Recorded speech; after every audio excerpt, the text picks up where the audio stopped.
Hello বন্ধুরা, আশা করি সবাই ভালো আছো। স্বপ্ন যখন বাস্তবে পরিণত হয় কি পরিমাণ যে এক্সাইটমেন্ট থাকে সেটা বলে বোঝানোর নয়।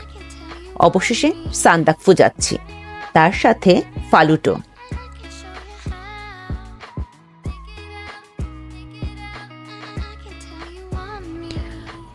আমরা মানেভাঞ্জান পর্যন্ত বাসে করে গিয়েছি।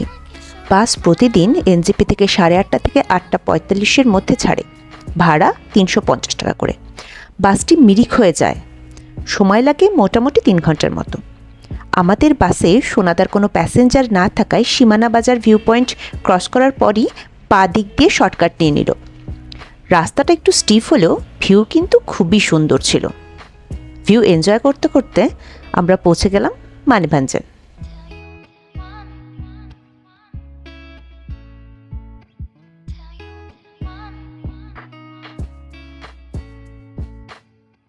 আমরা যেখানে থাকবো তার থেকে একটু দূরে বাস আমাদের নামিয়ে দিল। মানেভাঞ্জানের বাঁ দিকটা নেপাল। একটু হেঁটেই পেয়ে গেলাম আমাদের আজকের থাকার আস্তানা প্রধান হোটেল। হোটেলের ঠিক পাশেই রয়েছে ল্যান্ড রোভারের কাউন্টার। আমাদের রুম ছিল ফার্স্ট ফ্লোরে। আর এই হলো মানেভাঞ্জান বাজার।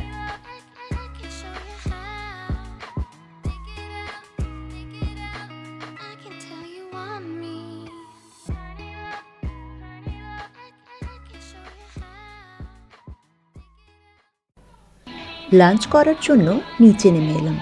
হোটেলের নিচেই রয়েছে রেস্টুরেন্ট। খাবার আমার কাছে বেশ ভালোই লেগেছে।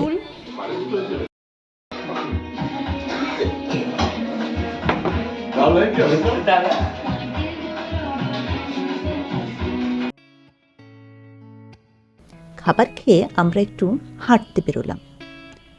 শরীরটাও তো একটু অ্যাক্লিমেটাইজ করতে হবে। ওপরের বাঁ দিকে রাস্তাটা চলে গেছে সান্দাকফু, আর আমরা যে রাস্তাটা দিয়ে হাঁটছি সেটা চলে গেছে ধোত্রে রাম্মাম। ট্যুরিস্ট অ্যাসিস্ট্যান্ট বুথের তরফ থেকে গোটা ট্রেক রুটটা সম্পর্কে আমাদের ব্রিফিং করে দেওয়া হলো। বাকি কিছু ফর্মালিটিস কমপ্লিট করে আমরা বেরিয়ে পড়েছিলাম রাতের মানেভাঞ্জানকে দেখতে।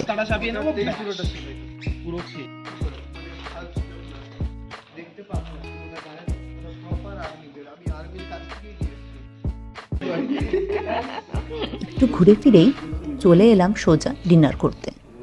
8টার মধ্যে ডিনার কমপ্লিট করে নিয়ে সোজা ঘুম ভাঙল এক অদ্ভুত আওয়াজে। রাত তখন 3টে।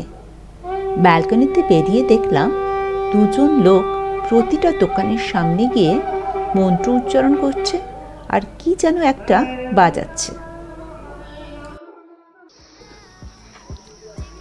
গতকাল লোকাল লোকদের মুখে যে মনস্ট্রিটার কথা শুনেছিলাম, রাতের অন্ধকারে ভালো করে দেখতে পাইনি বলে সকাল সকাল আবার চলে এলাম।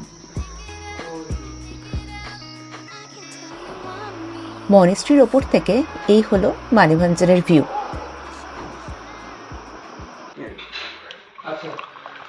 চাটা খেয়ে কলাটা কামড়ে এই ছবি তুলে ফাইনালি সান্দাকফু। এই সান্দাকফু না সান্দাকফু না সান্দাক বলে ফু। আচ্ছা সান্দাক বলে ফু। এটা যেটা আপনার চলো এখানে পৌঁছচ্ছি এখানে ফু। চিয়ার্স এখন ঠিক 7:12 আমাদের আজকের ট্রেক স্টার্ট হলো। আমাদের সাথে আরেকজন নতুন জয়েন হয়েছে। এই ছেলেটি ব্যাঙ্গালোর থেকে এসছে, অ্যাকচুয়ালি থ্রিলোপিলিয়া থেকে এসেছিল, কিন্তু ওকে 2 মিটার ডিস্টেন্স। তো একা আসছে জন্য আমাদের সাথে ইনক্লুড হয়ে গেছে। ব্যাগে ঢুকিয়েছিস না? না ঠিক আছে, ওকে ফাইন অ্যাকচুয়ালি এটা আমরা শর্টকাট নিচ্ছি, রাইট না চিত্রজিৎ?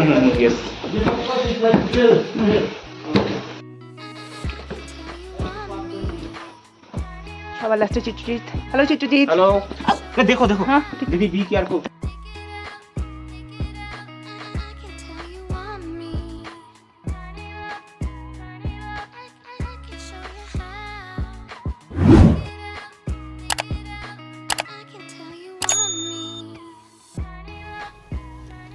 আজকে আমাদের ডেস্টিনেশন গৈরিবাস, প্রায় 21 কিলোমিটার। আমাদের প্রথম হল্ট চিত্রে। এখানে আমরা ব্রেকফাস্ট করব। ব্রেকফাস্ট আমাদের গাইড মানেভাঞ্জন থেকে ক্যারি করছিল।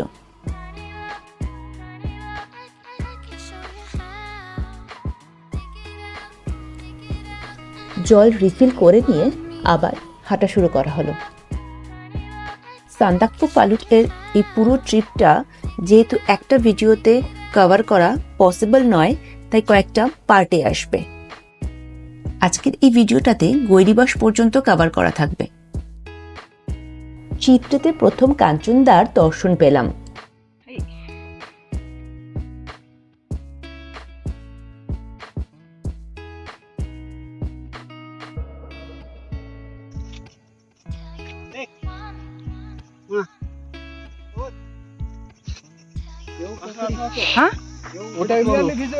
এটা হলো জিওপুকুরি লেক। চিত্রের পরে এই জায়গাটির নাম লামেদুরা।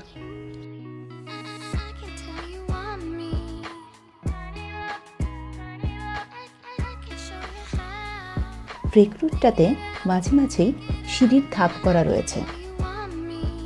জানি না কার কতটা সুবিধা হয়, কিন্তু আমার তো এটাতে একটু কষ্টই হচ্ছিল।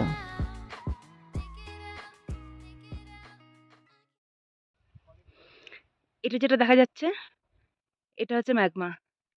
এখানতে আজকে আমরা লাঞ্চ করছি।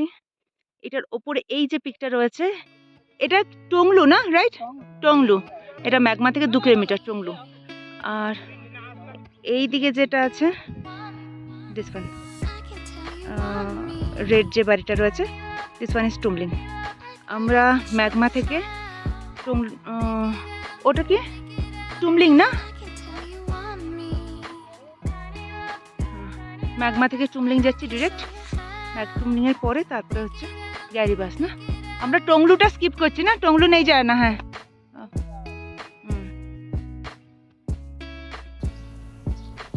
চলে এলাম ম্যাগমা। ছোট্ট একটা গ্রাম, গুটি কয়েক ঘর রয়েছে মাত্র। আজকে আমাদের লাঞ্চ এখানেই হবে।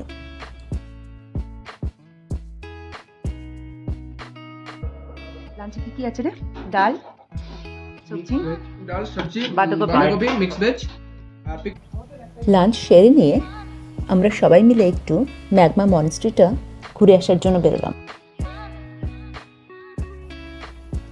মোটরেবল রোডের ঠিক পাশেই রয়েছে এই ম্যাগমা মনেস্ট্রিটি।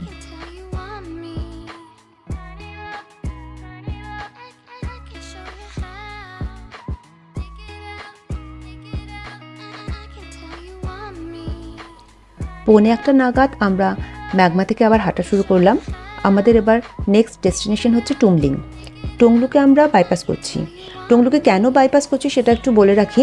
আমাদের সাথে বয়স্ক মানুষ রয়েছে, প্লাস আমাদের যেহেতু প্রথম দিনের ডেস্টিনেশন গৈরিবাস, তাই নর্মালি আমরা যদি টংলু নাও ঢুকি তাও আমাদের 5টা বাজবে। আর টংলুকে যদি আমরা হয়ে যাই তাহলে সেক্ষেত্রে রাত হয়ে যাবে। আর জাওবাড়ি থেকে গৈরিবাস পর্যন্ত রাস্তাটা পুরোটাই জঙ্গলে ঘেরা, তো সেটা একদমই সেফ নয়। আমার সাথে চলছে আমাদের গাইড রামদা। আমি আর রামদাই সবার লাস্টে হেঁটে হেঁটে যাচ্ছি, বাদবাকিরা সবাই এগিয়ে গেছে। ফাইনালি পৌঁছে গেলাম আমাদের নেক্সট ডেস্টিনেশন টুমলিং। টুমলিং পৌঁছতে পৌঁছতে প্রায় 1:30 বাজলো।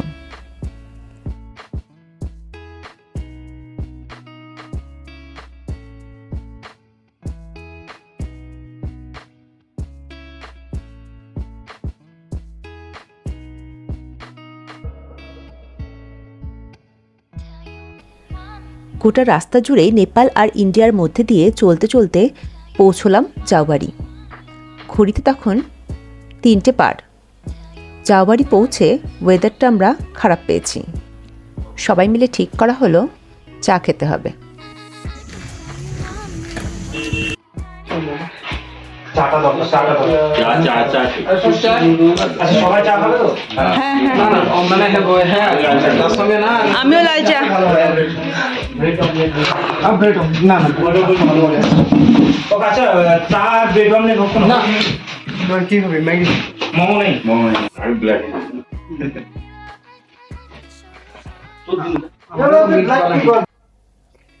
চা খেয়ে চাঙ্গা হয়ে নিয়ে গৈরিবাসের দিকে হাঁটা শুরু করলাম।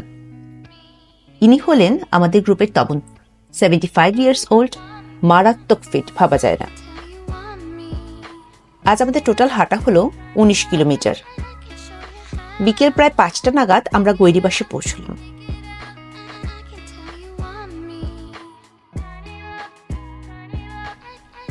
আজকের রাতে আমরা সোলু হোমস্টেতে থাকবো। ফ্রেশ হয়ে বেরিয়ে পড়লাম মোমো খেতে।